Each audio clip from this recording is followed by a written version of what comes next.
I hope you all are doing well. तो last के class में हमने किया था एवरेज एंड इंस्टेंटेनियस वेलोसिटी के बारे में, क्या होते हैं, कैसे होते हैं, उन पे जो भी क्वेश्चंस बन सकते थे छोटे मोटे वो हमने देखा था, है ना। हालांकि उससे और भी अधिक क्वेश्चंस बनते हैं, उनको अलग अलग टाइम के शेड्यूल में हम लोग करेंगे। फिलहाल आज हम लोग पढ़ने वाले हैं एक्सेलरेशन, जिसमें हम पढ़ेंगे एवरेज एंड इंस्टेंटेनियस एक्सेलरेशन। तो आइए शुरू करते हैं। सबसे पहले हम बात करते हैं एक्सेलरेशन की। ओके, एक्सेलरेशन क्या होता है? तो एक्सेलरेशन को जब आप डिफाइन करना चाहेंगे तो ये होता है the rate of change of velocity with respect to time is called acceleration. Basically ये एवरेज एक्सेलरेशन का भी डेफिनेशन है। अब देखिए, एक्सेलरेशन एक वेक्टर क्वांटिटी होती है और डिनोट कैसे करते हैं इसको? Denoted by A vector. Okay, अच्छा जी। और क्या होता है एसआई यूनिट इसका? एसआई यूनिट इसका हो जाएगा मीटर पर सेकेंड स्क्वायर। कैसे आता है ये हम लोग अभी फार्मूले में से देख लेंगे, ठीक है। डायमेंशनल फार्मूला इसका क्या आएगा? मीटर है तो एल लिखेंगे, टाइम का पावर -2 ऐसे लिख देंगे। ओके, इसकी वैल्यू क्या क्या हो सकती है? तो ए की वैल्यू ग्रेटर देन 1 हो सकती है, ए की वैल्यू 0 भी हो सकती है, ए की वैल्यू लेस देन 0 हो सकती है, ए की वैल्यू कांस्टेंट भी हो सकती है। तो अब इनमें तो कांस्टेंट आ ही गया ना, तो इसको लिख सकते हैं ए की वैल्यू वेरिएबल भी हो सकती है। ए इज इक्वल टू वेरिएबल, जो वैरी करते रहे, है ना, टाइम के रेस्पेक्ट में घटना बढ़ना।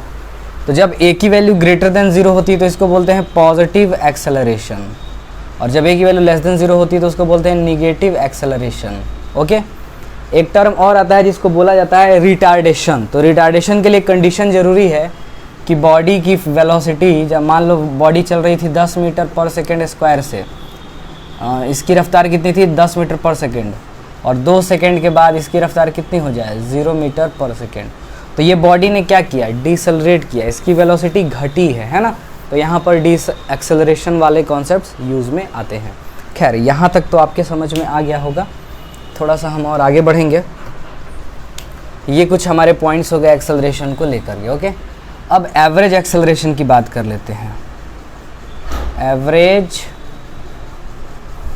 एक्सेलरेशन, तो एवरेज एक्सेलरेशन को बेटा एब्रिविएट किया जाता है एवी से, और ये डिफाइन होता है, देखिए, AV vector is equal to delta V upon delta T, जहाँ पर डेल्टा वी क्या है? डेल्टा वी है चेंज इन वेलोसिटी, और डेल्टा टी क्या है? Time interval. ओके, तो वेलोसिटी का चेंज या वेलोसिटी अपने आप में मीटर पर सेकेंड और ये पर सेकेंड, तो इसका यूनिट क्या बन जाएगा? यहाँ लिखेंगे ना मीटर पर सेकेंड और सेकेंड, तो ये हो जाएगा मीटर पर second square.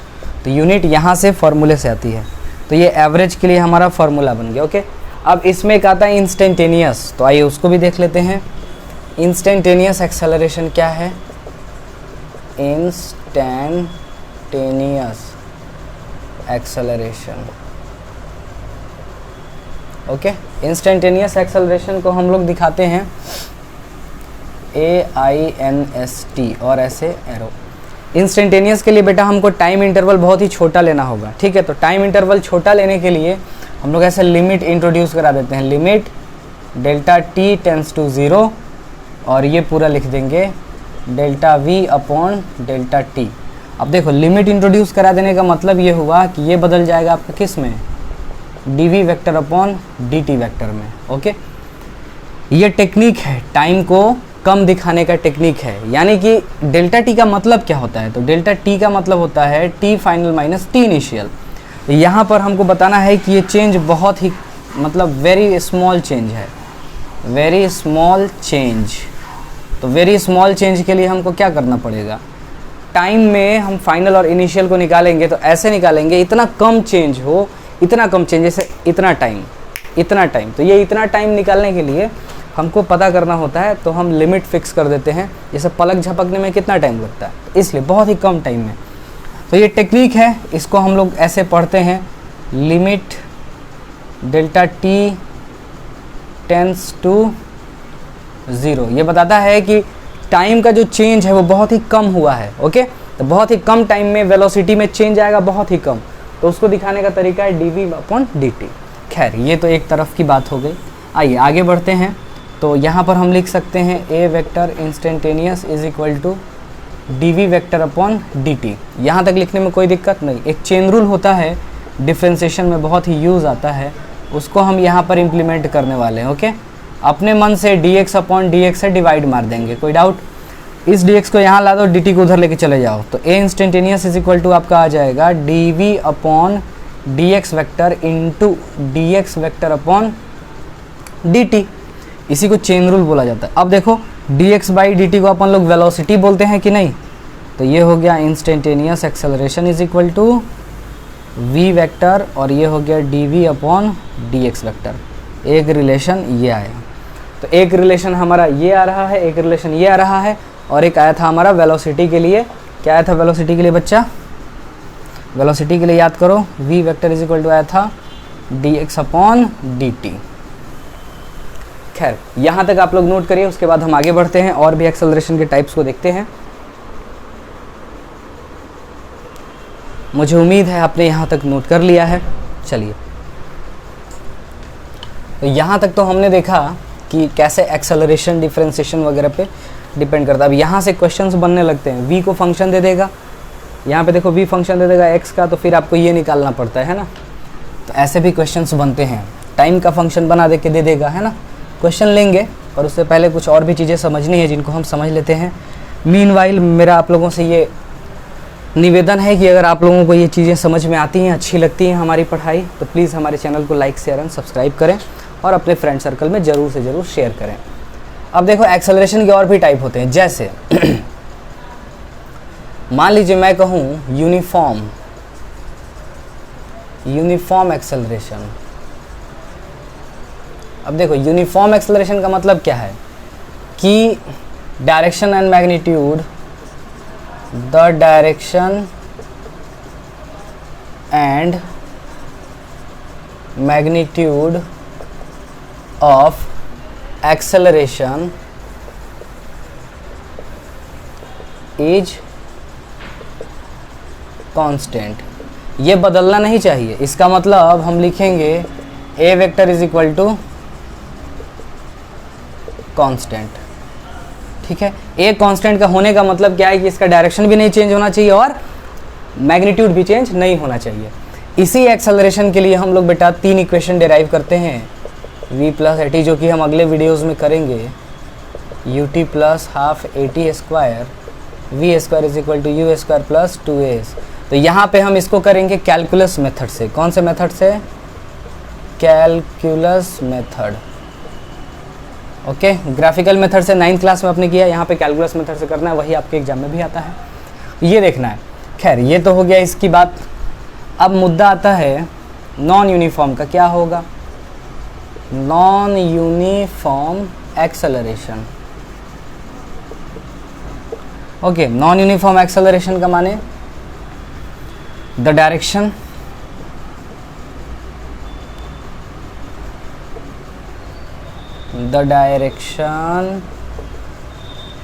and magnitude of acceleration is not a constant। Constant नहीं रहता, यानी ये वैरी करते रहता है, यानी टाइम का फंक्शन हो जाएगा। जैसे मान लीजिए ऐसे हो जाए, a is equal to not constant. अब ये कांस्टेंट नहीं है तो क्या है? कांस्टेंट नहीं है तो क्या है? a is equal to alpha T है। अब देखो, अल्फ़ा अपने आप में कांस्टेंट है, और टाइम जैसे जैसे आपका टाइम बढ़ेगा वैसे वैसे आपका a भी बढ़ेगा। मान लीजिए ऐसे होता, a is equal to alpha upon T square. अब देखो, जैसे जैसे टाइम बढ़ेगा वैसे वैसे आपका एक्सेलरेशन घटेगा। तो ये सारी चीज़ें हैं जिनमें नॉन यूनिफॉर्म एक्सेलरेशन आता है। यहाँ पर हमको इन सभी चीज़ों से डील करनी है। फ़िलहाल हम थोड़ा सा और आगे बढ़ते हैं और समझते हैं सर एक्सेलरेशन निकालना तो हमको समझ में आता है, डायरेक्शन कैसे पता करेंगे, डायरेक्शन क्या होगा, है ना। तो डायरेक्शन कैसे निकलता है, देखो the direction of acceleration, acceleration का डायरेक्शन कैसे निकाला जाए, ठीक है। तो देखिए केसेस हैं, केसेस के हिसाब से लेंगे हम। मान लीजिए कि ये कोई पॉइंट है, ये ए है और ये बी है, यहाँ पे ये हमारे कोई ये दौड़ लगा रहे हैं जनाब,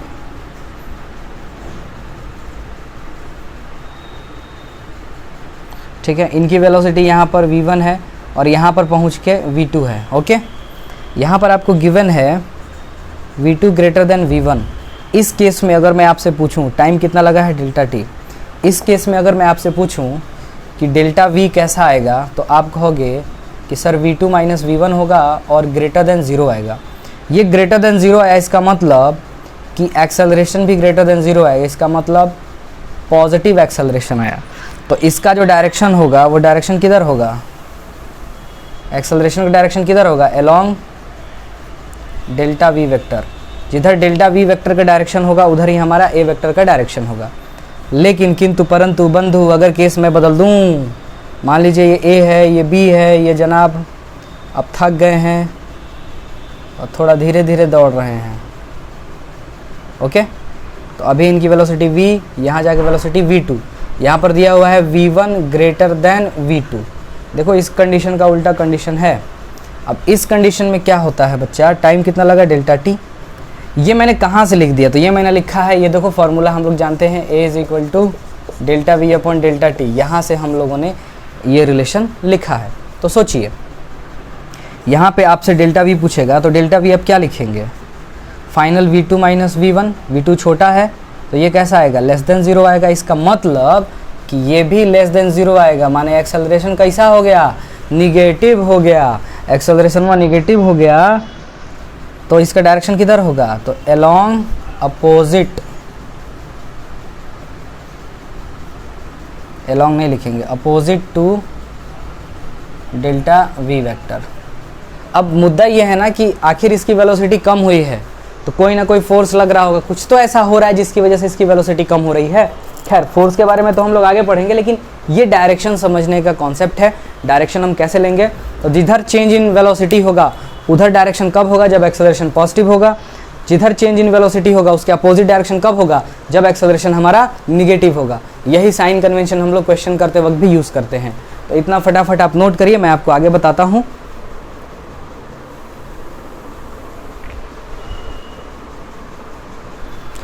चलिए आगे बढ़ते हैं। अब आइए बारी आती है क्वेश्चंस की, तो आइए क्वेश्चंस देख लेते हैं।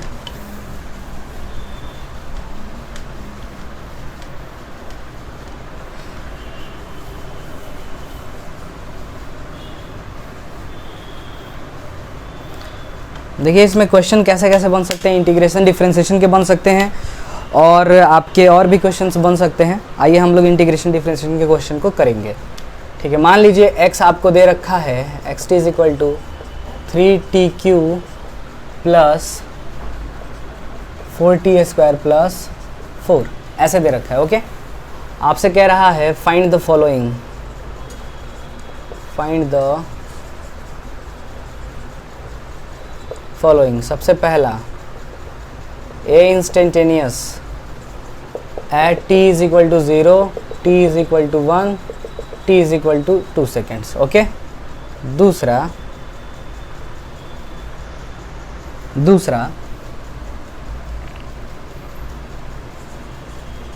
Average acceleration between t is equal to 0, t is equal to 2 second, okay. तीसरा टाइप ऑफ मोशन, मोशन किस टाइप का होगा, तो एक्सेलरेशन की वैल्यू निकालनी पड़ेगी। चलिए आइए सबसे पहले एक्सेलरेशन निकालना है। तो हम लोग क्या जानते हैं कि a इज इक्वल टू क्या होता है, dv अपॉन dt होता है, अच्छा, और v is equal to dx upon dt होता है। मतलब देखा जाए तो हम a को ऐसे लिख सकते हैं क्या, d2x अपॉन dt स्क्वायर। इसको बोलते हैं डबल डिफ्रेंशिएशन ऑफ x। क्या बोलते हैं, double differentiation of x with respect to time. एक एक्सेलरेशन का ये भी रिलेशन होता है, आप याद रखें, ठीक है। मैंने उधर नहीं बताया है पर यहाँ बता दिया। अब क्या करना है, तो सबसे पहले हमको इसको डिफ्रेंशिएट करेंगे तो वेलोसिटी मिलेगा, फिर वेलोसिटी को डिफ्रेंशिएट करेंगे तो एक्सेलरेशन मिलेगा। चलिए, तो सबसे पहले हम निकालते हैं v इज इक्वल टू होगा dx बाई dt। तो ये देखो सबको डिफ्रेंशिएट करेंगे, 3 कांस्टेंट बाहर आ जाएगा, क्यूब और ये dt प्लस 4 कांस्टेंट बाहर, t square by dt plus d4 by dt। Constant का डिफ्रेंशिएशन 0। ये देखो फार्मूला एक होता है dx के power n upon dx is equal to nx के पावर n माइनस 1 होता है। इस फार्मूले को यूज़ किया गया है। तो यहाँ पर आएगा 9t का स्क्वायर प्लस 8t प्लस 0, ऐसे, ओके, ऐसा आ रहा है। तो यहाँ से 0 को हटा देंगे तो हमको v क्या मिल जाएगा, v इज इक्वल टू हमको मिल जाएगा 9t स्क्वायर प्लस 8t। ये जनरल इक्वेशन हुआ वेलोसिटी का। अब आपको निकालना है एक्सेलरेशन का इक्वेशन। तो एक्सेलरेशन इज इक्वल टू क्या होता है, dv upon dt।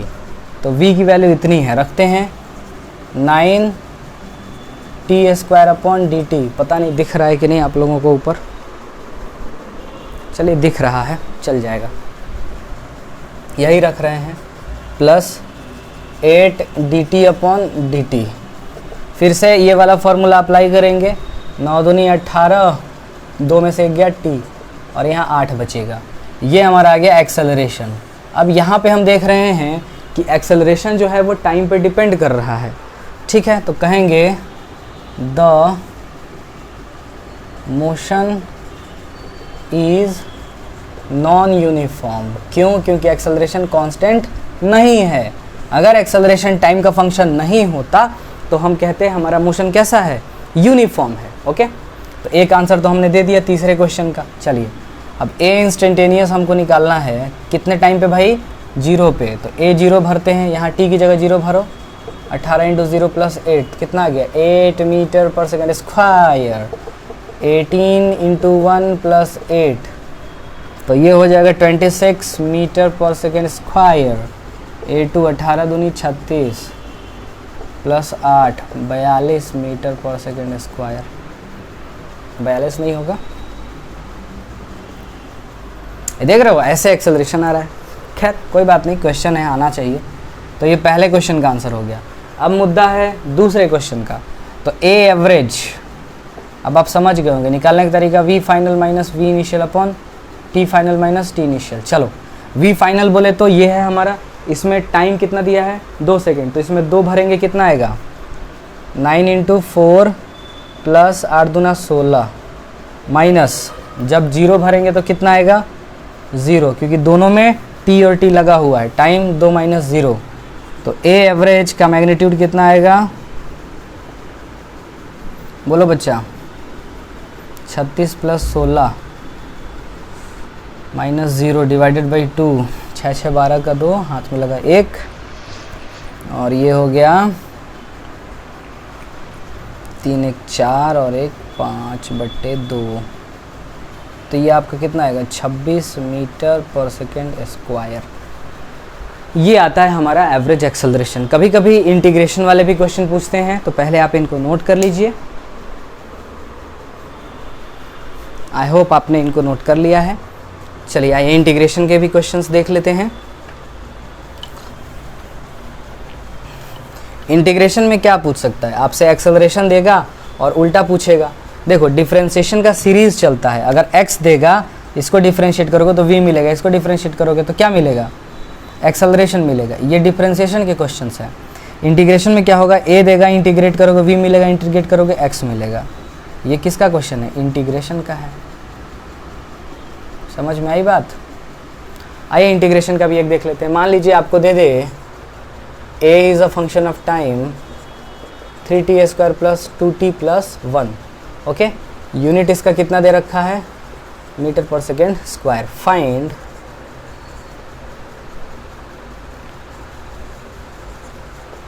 Change in velocity between time interval t is equal to 0 to t is equal to 1 second, 0 से 1 सेकेंड के बीच में। तो सिंपली हम क्या करेंगे, देखो a इज इक्वल टू हम लोग जानते हैं dv अपॉन dt, dt को इधर भेज दो तो ये हो जाएगा dv is equal to a dt, और इधर भारत माता की जय कर दो, है कि नहीं, यही करना है हमको। चलिए तो यहाँ पर हो जाएगा dv इंटीग्रेशन, मान लेते पहले u था बाद में v हो गया, चेंज ही तो निकालना है। यहाँ पर a की वैल्यू भर देंगे, कितना है 3t² प्लस 2t प्लस 1 और dt लिमिट u कब था, जब ये टाइम 0 था, v कब हुआ, जब टाइम 1 सेकेंड हुआ। ये देखो ये हो जाएगा v upper limit v lower limit इतना 3 बाहर t² dt plus 2t dt plus dt 0 से 1 0 से 1 0 से 1। ओके ये हो जाएगा upper limit minus lower limit. चलो यहाँ हो जाएगा t³ अपॉन 3 0 से 1। एक फार्मूला होता है यहाँ देख लीजिए इंटीग्रेशन का x के पावर n dx, तो इसको लिखते हैं x के power n plus 1 by n plus 1। ये फार्मूला हमने यूज़ किया है। ओके यहाँ हो जाएगा 2t² बाई 2 0 से 1 प्लस t 0 से 1। ये हो जाएगा डेल्टा v, चेंज इसी को तो बोलते हैं फाइनल माइनस इनिशियल। यहाँ देखो 3 ने 3 को मारा, t³ 0 से 1 प्लस 2 ने 2 को मारा, t² 0 से 1 प्लस t। चलो लिमिट रखो अपर, 1 का क्यूब माइनस 0 का क्यूब प्लस 1 का स्क्वायर माइनस 0 का स्क्वायर प्लस 1 माइनस 0। ओके तो 1 प्लस 1 प्लस 1 मिला के 3 मीटर पर सेकेंड, ये हमारा चेंज इन वेलोसिटी आया। ठीक है, तो ऐसे कुछ इंटीग्रेशन वाले भी क्वेश्चन आते हैं, डिफरेंशिएशन वाले भी क्वेश्चन आते हैं, इनको आपको अच्छे से करने आना चाहिए। इसके लिए आपको इंटीग्रेशन डिफरेंशिएशन अच्छे से आना चाहिए, और उसके लिए आप जा कर के हमारे बेसिक मैथमेटिक्स के प्लेलिस्ट में इंटीग्रेशन डिफरेंशिएशन दोनों का मैंने अच्छे से समझाया है, आप उनको कंप्लीट करें, उसके बाद इन सभी क्वेश्चंस को करें तो आपके लिए बहुत फ़ायदा होगा। फिलहाल इस वीडियो में यहीं तक हम करते हैं। अगले वीडियो में हम लोग क्या करेंगे, कैलकुलस मेथड से जो हमारे तीनों इक्वेशन हैं उनको डिराइव करेंगे, उसके बाद फिर फर्दर आगे बढ़ेंगे। तब तक ऐसे ही देखते रहें, सीखते रहें, क्योंकि जब तक सीखने का जज्बा है तब तक जीतने का जज्बा है। That's all for today.